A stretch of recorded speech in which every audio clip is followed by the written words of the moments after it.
में हम लोग कंजम्पशन तक देखे थे, उसका इम्पोर्टेंस देखे थे। इस वीडियो में हम लोग देखेंगे वांट्स। तो वांट्स एक्चुअली है क्या? Wants are desires. डिज़ायर्स मतलब इच्छा, that can be satisfied. Satisfied मतलब उसको फुलफिल करना या उसको इच्छा को तृप्त करना, ठीक है।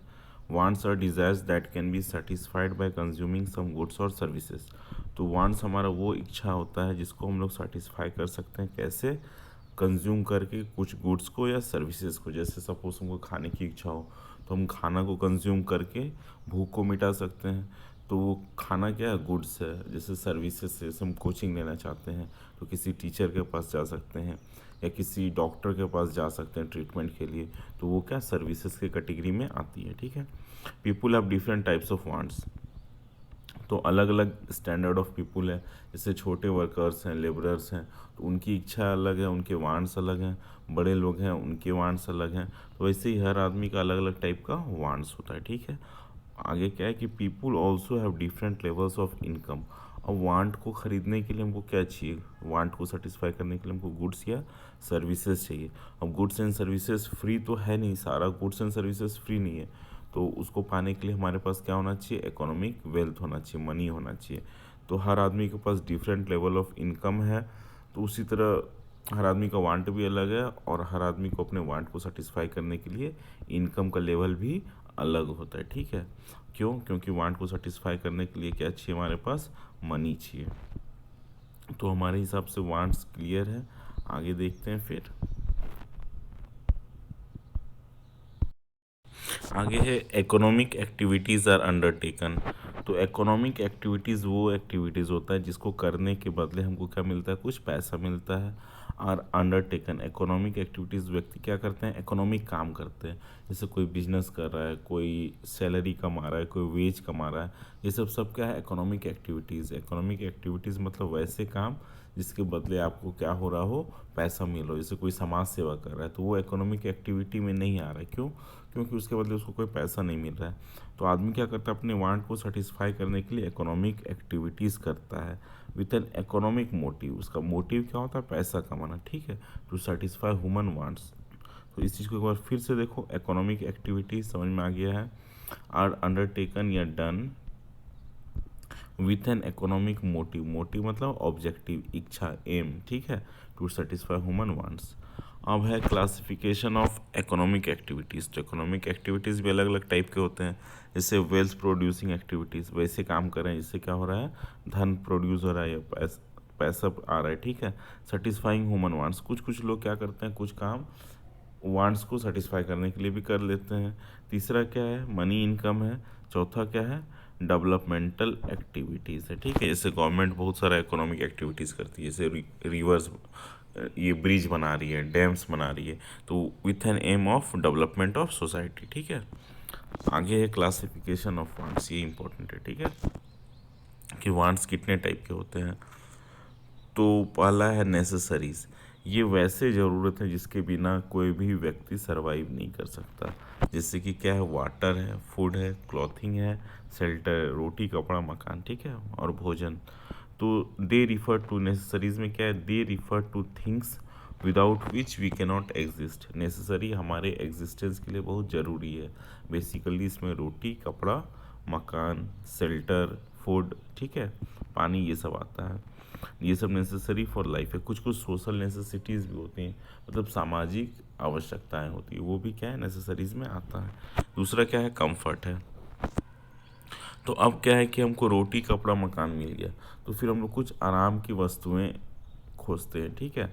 तो आवर आफ्टर सेटिस्फाइंग, मतलब कि नेसेसरीज को फुलफ़िल करने के बाद हम लोग क्या करते हैं? कुछ आराम की वस्तुएं चाहते हैं। जैसे कि टेबल हो गया, चेयर हो गया, ठीक है। उससे क्या होता है? कंफर्ट से हमारा एफिशिएंसी इंक्रीज़ होता है। जैसे table and chair for a student, ऐसे बैठ के पढ़ेंगे तो उतने अच्छे से लिख पढ़ नहीं पाएंगे। लेकिन अगर हम टेबल एंड चेयर पे बैठ के पढ़ेंगे तो वो हमारे लिए कंफर्टेबल भी होगा और वो हमारा क्या करेगा? पढ़ने के एफिशिएंसी को भी बढ़ाएगा।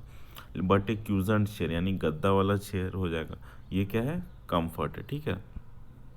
तो कौन सा कहाँ नेसेसिटी है, कहाँ कहाँ कौन सा कंफर्ट है, दोनों में डिफरेंस है। जैसे नॉर्मल टेबल एंड चेयर है तो वो किसी स्टूडेंट के लिए वो नेसेसिटी है, लेकिन गद्दा वाला चेयर है तो वो क्या है, कंफर्ट है। ठीक है, फिर क्या है कि अब कंफर्ट मिल गया तो आदमी को और आराम चाहिए, है ना। तो फिर उसमें क्या आता है, लग्जरीज आ जाता है कि आप luxury means super plus consumption. Super plus होता है कि एक्सेस कंजम्पशन, ठीक है, सुपर प्लस का अर्थ होता है एक्सेस कंजम्पशन। सुपर प्लस मतलब एक्सेस, बहुत ज़्यादा कंजम्पशन। तो luxury means super plus consumption after getting comfort. पहले हमको नेसेसरी रोटी कपड़ा मकान घर ये चाहिए था, मिल गया। फिर कंफर्ट चाहिए था, जैसे कि जाने आने के लिए कोई बाइक चाहिए था। अब क्या है कि उसके बाद सुपर प्लस, जैसे कि कार हो गया, जीप हो गया, बहुत बड़े बड़े चेयर्स हो गए हैं, ये सब क्या है, लग्जरी में आता है। Luxury means super plus consumption, वो excess consumption after getting comfort. Comfort मिल गया एक बार तो व्यक्ति क्या चाहता है कि उसको और ज़्यादा आराम मिले, ठीक है, तो वही लग्जरी के कैटेगरी में आता है। Luxuries are not very essential in our life. Luxury के बिना भी हम जी सकते हैं, we can live without them. जैसे हो गया गोल्ड, हो गया सिल्वर, हो गया कॉस्टली फर्नीचर्स, हो गया। हम गोल्ड का चेन पहनना, पहने ना पहने उससे कोई बहुत ज़्यादा मतलब नहीं होता है, लेकिन जिसके पास बहुत ज़्यादा पैसा होता है वो पहनते भी, तो वो लग्जरी के कैटेगरी में आता है। ठीक है, आगे देखते हैं। फिर आगे एक यूटिलिटी है, एक second.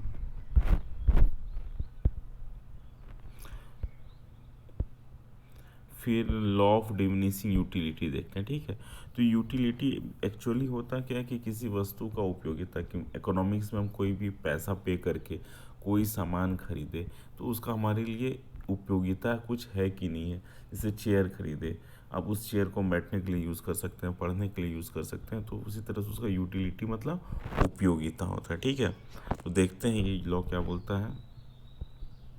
It is a law of economics, यहाँ तक क्लियर है। Stating that as a person increases consumption of a product. ठीक है, ये क्या बोल रहा है कि जब एक व्यक्ति किसी एक प्रोडक्ट के कंजम्पशन को बढ़ाता है while keeping consumption of other products constant, there is a decline in the marginal utility that a person derives from consuming each additional unit of that product. इसको हम इस टाइप से समझते हैं कि जैसे हमारे पास एक ही शू है, जूता है, तो कभी भी होगा तो हम उसी को हमेशा पहनेंगे, चाहे वॉकिंग के लिए जाना हो, कॉलेज जाना हो, ड्यूटी जाना हो, तो हम लोग क्या करेंगे, उसी को पहनेंगे। फिर हम क्या करेंगे, एक और एक्स्ट्रा शू खरीद लेंगे, एक एक्स्ट्रा जूता और खरीद लेंगे। तो फिर क्या होगा कि सपोज़ वॉकिंग में उसको पहन के जा रहे हैं, कॉलेज ड्यूटी में दूसरे शू को पहन के जा रहे हैं, तो दूसरा शू जो था उसका यूटिलिटी क्या हुआ, जो पहला वाला जब सिर्फ हमारे पास एक ही शू था और अब हमारे पास दो हो गया, तो पहला वाला का यूटिलिटी बहुत ज़्यादा था, दूसरे का क्या हुआ, यूटिलिटी कम हो गया, क्योंकि उसको हम लोग कम ओकेज़न में पहन रहे हैं।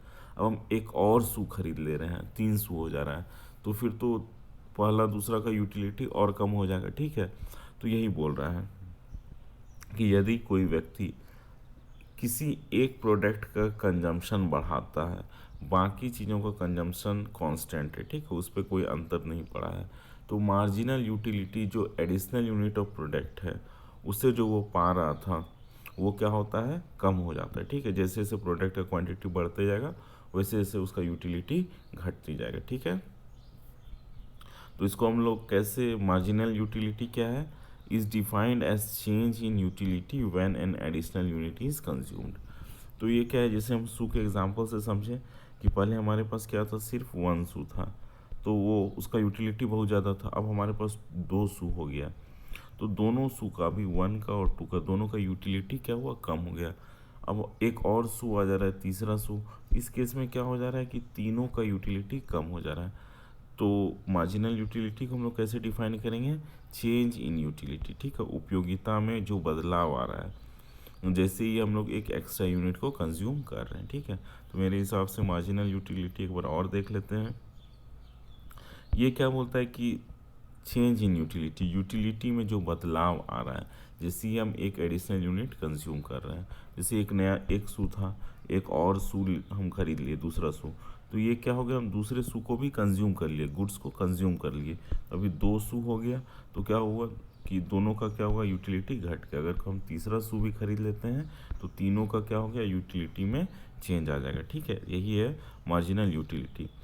लॉ ऑफ डिमिनिशिंग यूटिलिटी क्या बोलता है, डिमिनिश मतलब घटना, डिमिनिश मतलब घटना या कम होना। ये क्या बोलता है कि जैसे जैसे हम किसी प्रोडक्ट का कंजम्पशन बढ़ाते हैं, ठीक है, और जबकि बाकी प्रोडक्ट्स का कंजम्पशन पे कोई अंतर नहीं पड़ रहा है, तो क्या होता है, there is a decline in the marginal utility. ठीक है, तो क्या होगा, प्रोडक्ट्स के मार्जिनल यूटिलिटी में कमी आएगी। मार्जिनल यूटिलिटी पॉजिटिव हो सकता है, मतलब कि बढ़ भी सकता है या घट सकता है। तो डिमिनिशिंग यूटिलिटी में क्या हो रहा है, मार्जिनल यूटिलिटी घट रहा है। ये क्लियर होगा। ठीक है, एक बार आप लोग इसको ध्यान से देखिएगा तो समझ में आ जाएगा।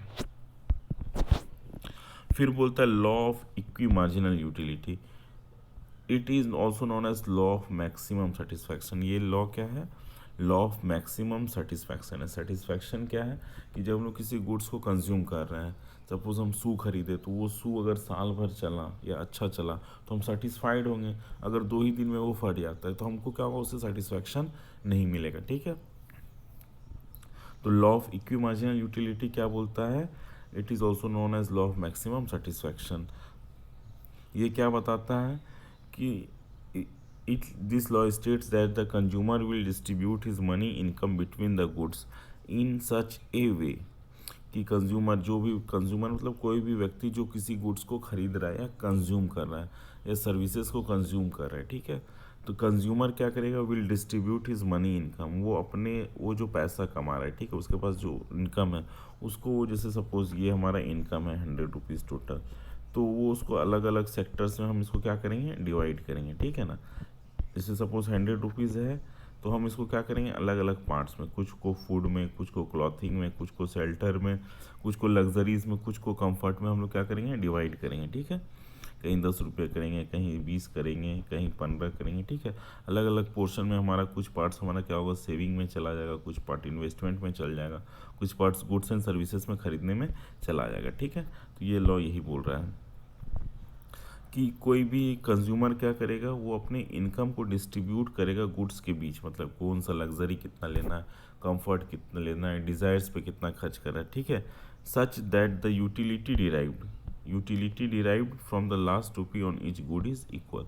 तो वो क्या चाहेगा कंज्यूमर की, वो जितना जगह अपना पैसा खर्च कर रहा है, वो क्या चाहेगा कि हर एक प्रोडक्ट जो उससे वो खरीद रहा है उससे वो क्या करे, उसका मैक्सिमम यूटिलाइजेशन हो, ताकि उसको सेटिस्फैक्शन मैक्सिमम हो। ठीक है, आगे देखो यूटिलिटी का डिफिनेशन दिया हुआ है। ठीक है, utility is a term to describe the measurement of usefulness. Utility क्या बोल रहा है, ये क्या करता है, मेज़र करता है usefulness that a consumer obtains from any goods. Suppose हम कोई प्रोडक्ट खरीदे तो उससे हमको कितना यूज़फुलनेस, उसका कितना उपयोगिता है। सपोज कोई शू खरीदे, अगर वो छोटा हो जा रहा है तो उसको हम पहन नहीं पाएंगे, तो फिर उसका क्या होगा, यूज़फुलनेस नहीं रह जाएगा। अगर कोई खाना खाए, वो हमको कोई एनर्जी नहीं दे रहा, खाना ख़राब हो गया था, तो उसका क्या होगा, यूज़फुलनेस नहीं होगा, या खाना का टेस्ट अच्छा नहीं था तो उसको हम पूरा नहीं खा पाएंगे, तो उसका यूज़फुलनेस क्या हो जाएगा, कम होगा। तो यूटिलिटी यही बताता है, ठीक है, कि किसी एक प्रोडक्ट का यूज़फुलनेस कितना है। ठीक है,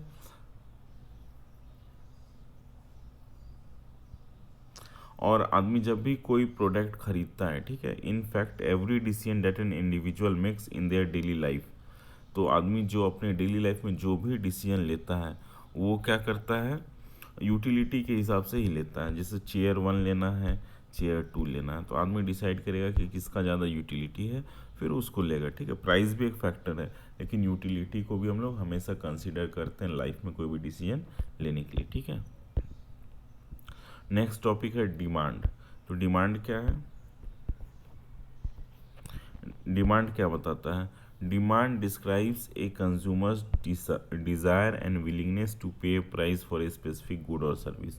तो एक्चुअली डिमांड मार्केट में हम लोग क्या बोलते हैं कि किसी एक पर्टिकुलर आइटम का डिमांड बढ़ गया है। इसका अर्थ है कि बहुत सारे कस्टमर्स हो गए हैं जो उस चीज़ को खरीदना चाह रहा है, उस चीज़ को लेना चाह रहा है। तो वही है, डिमांड डिस्क्राइब्स एक कंज्यूमर्स डिज़ायर, जो खरीदने वाला जो व्यक्ति कंज्यूम करेगा उस गुड्स को, उसको हम लोग कंज्यूमर बोलते हैं। तो जो कंज्यूमर्स हैं वो उसको लेना चाह रहे हैं, ये बता रहे हैं। ठीक है, और लेने के लिए उनको हमेशा एक प्राइस पे करना पड़ेगा किसी एक गुड और सर्विस के लिए। ठीक है, बाकी चीज़ों को अगर हम कांस्टेंट रखें तो an increase in the price of a good और service will decrease demand and vice versa. एक बार हम समझते हैं, जैसे सपोज प्याज है, तो जब प्याज का दाम 100 रुपये चला जाता है तो उस केस में क्या होता है कि प्याज का डिमांड घट जाता है। जहाँ हम लोग 1 kg खरीदते थे वहाँ हम लोग 250 ग्राम खरीदने लगते हैं, ठीक है। तो डिमांड क्या होता है कि प्राइस बढ़ने से डिमांड में कमी आ जाती है। और इसका उल्टा भी होता है कि सपोज प्याज 5 रुपये किलो मिलने लगा है तो हम लोग क्या करते हैं 1 किलो की जगह 2-3 किलो भी खरीद के ले आते हैं। तो डिमांड को एक बार फिर से देखते हैं। तो डिमांड क्या है, डिस्क्राइब्स, डिमांड बताता है एक किसी कंज्यूमर का डिज़ायर, डिज़ायर मतलब इच्छा खरीदने के लिए किसी सामान को, ठीक है। और उस सामान को खरीदने के लिए वो प्राइस भी वो देने के लिए तैयार है, ठीक है। बाकी फैक्टर्स को अगर हम कांस्टेंट रखें तो यदि किसी गुड्स का प्राइस बढ़ जा रहा है तो उसका क्या होगा, डिमांड भी बढ़ेगा घटेगा, ठीक है। प्राइस बढ़ेगा तो डिमांड घटेगा, प्राइस घटेगा तो डिमांड बढ़ेगा। दोनों के बीच रिलेशन क्या है, उल्टा है प्राइस और डिमांड के बीच। अब है अगला टॉपिक है demand schedule. It is the quantity demand of a good at different price level. Demand schedule क्या है कि सपोज प्याज उसका प्राइस 20 रुपया था तो उसका कितना डिमांड है, उसका प्राइस अगर 30 हो जा रहा है तो कितना डिमांड हो रहा है, उसका प्राइस 40 हो जा रहा है तो कितना डिमांड हो रहा है, प्याज का प्राइस 10 हो जा रहा है तो कितना डिमांड हो रहा है, ठीक है। तो डिमांड शेड्यूल क्या बताता है कि किसी एक गुड का अलग अलग प्राइस पे क्या क्या डिमांड है, ठीक है। फिर से एक बार समझो डिमांड शेड्यूल को। तो it is the quantity demand of a good at different price levels. अलग अलग लेवल पे, अलग अलग प्राइस का लेवल पे उस गुड्स का कितना डिमांड है, ठीक है। So for a certain price level it is easy to determine the expected quantity of demand. तो अगर हम लोग डिमांड कर्व को देख करके क्या कर सकते हैं कि बता सकते हैं कि अभी प्राइस अगर मार्केट में चल रहा है कुछ 50 रुपये kg चल रहा है तो उस केस में कितना डिमांड होगा। तो वो क्या होता है, डिमांड शेड्यूल को हम लोग देख के सप्लाई चेन को मेंटेन करते हैं, ठीक है। और डिमांड शेड्यूल में क्या होता है, 2 कॉलम होता है। First column list the quantity of the product that is demanded at that price. तो इसको अगर हम लोग एक कर्व बनाएं तो कहीं पर प्राइस लिख देंगे और कहीं पर क्या करेंगे, डिमांड कर देंगे, ठीक है। और अलग अलग प्राइस पे जब प्राइस कुछ था डिमांड, ठीक है, तो अलग अलग इसको हम लोग क्या कर सकते हैं, बना के किसी ग्राफ की मदद से बता सकते हैं, ठीक है। यही प्राइस डिमांड शेड्यूल का कर्व हो जाएगा, ठीक है। नेक्स्ट टॉपिक है डिमांड कर्व। तो demand curve is a graphical representation. Graphical representation का अर्थ है कि ग्राफ के मदद से हम लोग दर्शा रहे हैं of the relationship between the price of a good और service and the quantity demanded for a given period of time. तो डिमांड कर्व क्या बताता है, प्राइस और क्वांटिटी को बताता है कि जब किसी पार्टिकुलर टाइम पे प्राइस इतना था तो उस टाइम में उसका क्वांटिटी डिमांड कितना था, ठीक है। तो प्राइस को हम लोग वाई एक्सिस पे रखते हैं और क्वांटिटी को हम लोग एक्स एक्सिस पे रखते हैं। और ये जो हमारा जो कर्व पोर्शन आ रहा है इसी को हम लोग क्या बोलते हैं, डिमांड कर्व, ठीक है। तो डिमांड कर्व को एक बार फिर से देखते हैं। तो ये क्या है, ग्राफिकली रिप्रेजेंट हम लोग किस चीज़ के रिलेशनशिप को करते हैं, किसके किसके बीच का relationship, price of a good, कि किसी गुड का कितना प्राइस है, या किसी गुड और सर्विस, इकोनॉमिक्स में जब भी हम लोग बोलेंगे तो गुड और सर्विस, तो किसी चीज़ का कितना प्राइस है और जब उसका उतना प्राइस था तो उस टाइम पे उसका क्या था कि डिमांड कितना था। तो डिमांड कर्व एक्चुअली क्या बताता है कि ये ग्राफिकल रिप्रेजेंटेशन है रिलेशनशिप का, प्राइस और क्वांटिटी डिमांडेड के बीच जो हम लोग क्या करते हैं, ग्राफिकली रिप्रेजेंट करते हैं कि जब किसी गुड या सर्विस का प्राइस एक्स था तो उस टाइम उसका कितना डिमांड था मार्केट में, ठीक है। तो फिर ये यहाँ तक है। तो इस वीडियो में हम लोग यहीं तक देखते हैं, फिर आगे देखेंगे, है ना। Thank you.